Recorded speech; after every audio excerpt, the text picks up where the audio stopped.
court regards as immoral. If the consideration or object of an agreement is such that the court regards it as immoral, the consideration is void. Immoral means an act which are against the moral values and are also prohibited by law.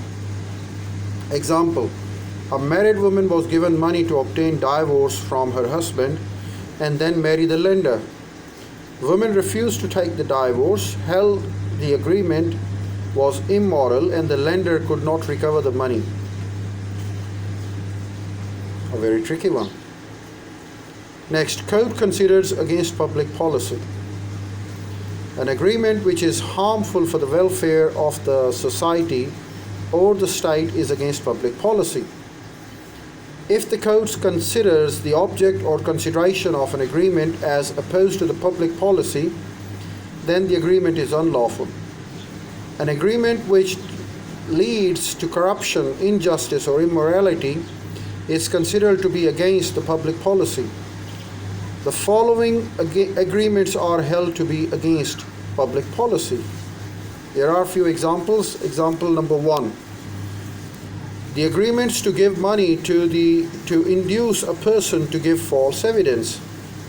Another example, the agreements to influence judges. Another example, the agreements with an alien enemy. Another example, the agreements which disturb the friendly relations of the state. Well, these are the exceptions. Of course, they are not allowed by law, and code does consider them against public policy.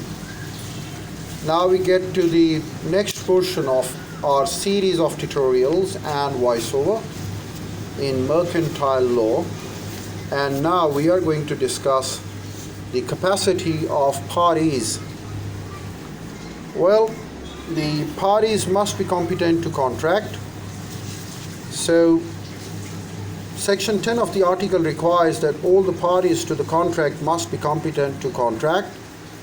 Section 11 states that a minor, a person of unsound mind, and a person disqualified by law are not competent to contract. Age of maturity. According to the Act 1875, a minor is a person who has not attained the age of 18 years. It means a person is not competent to contract after attaining 18 years of age. However, when the court appoints a guardian for a minor, the minor will attain the age of maturity after 21 years. Well, minors' agreements. The rules regarding minors' agreements are as under. Minor means the person who are under age, and they are called minors. Number 1, void agreements. An agreement with a minor is void. A minor is not liable to perform any promise because he does not possess the capacity to judge what is good or bad for him. A minor cannot be compelled to pay back the money received by him under the agreement.